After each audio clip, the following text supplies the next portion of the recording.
So, I know this news has been out for a while, but I decided to talk about it since I finally have time to do that.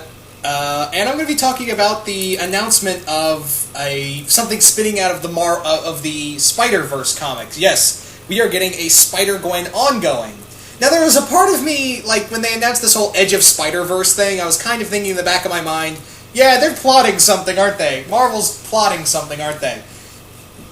And I kind of figured, yeah, they're probably going to do another Spider-Man title with this, and yeah, it's no surprise that the Spider-Gwen series got the most recognition, and that's probably the one that took off. I feel like that was, like, the Edge of Spider-Verse stories were, like, nothing more than a way to...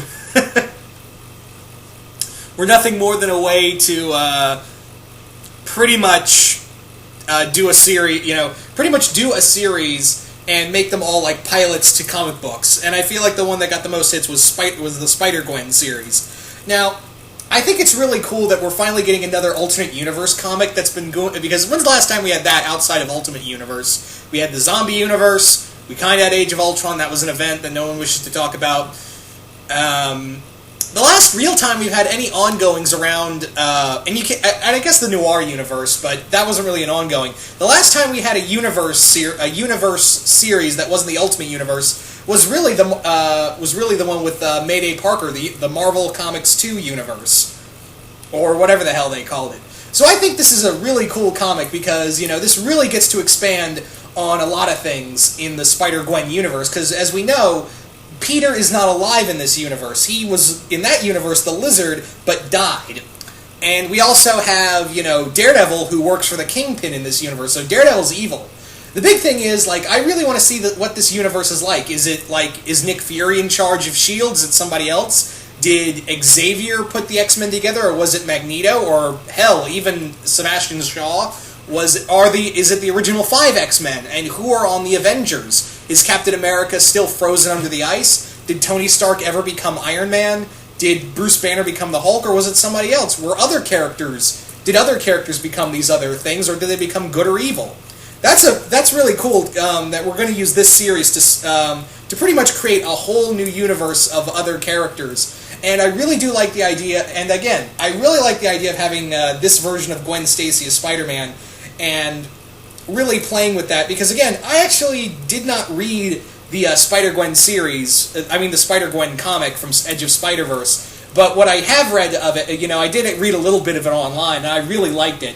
So I really like this, the idea Marvel's going with, of making kind of like a they're making Spider-Gwen like a pseudo-Batgirl series, in the sense that, we have Gwen Stacy's dad who knows who she is, and we have this character who can be this very fun-loving, very adventurous character with all these spider powers, and is more or less trying to do detective work in a way.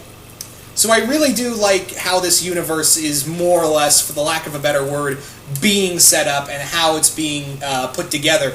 But my big thing is, I really want to see what this universe really looks like. What are the other rogues, too? That's the other thing. We saw a different version of the Rhino. We saw a different version of the Kingpin. But the big thing is, what are the other rogues like? What are the other villains in Gwen's Rogues Gallery? This universe is Gwen's Rogues Gallery.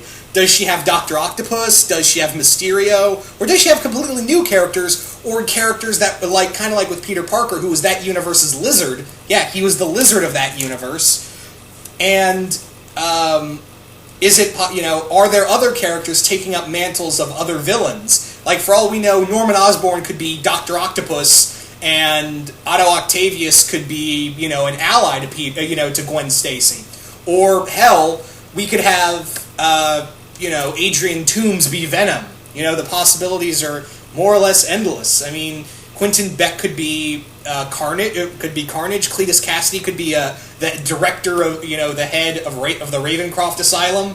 The possibilities are fucking endless, guys. The possibilities are completely, endless with this series. Because again, this is one of those this could be a very fun read. And again, the one shot and it's the same creative team from the one shot. So I'm really curious to see if they can bring that magic back for more than one issue, and see if they can do see if they can build an entire universe around this one character, which should be fun in and of itself. So I really am looking forward to this whole universe, and just to see where these other characters are, and how far in Gwen's life is this as Spider-Girl or Spider-Woman or whatever. And I'm really curious to see, you know, what the other characters, both good and evil, are like. So anyway, guys, you guys tell me, what do you guys think of the Spider-Gwen series? Do you guys like the idea? Do you guys hate the idea? And what characters do you think and what, if you had any say in this universe, yeah, let's go with that. If you had any say in this universe, what characters would you see being in this universe? And what would you like to see from this universe? But once again, I hope you guys enjoyed this, and I will see you guys later.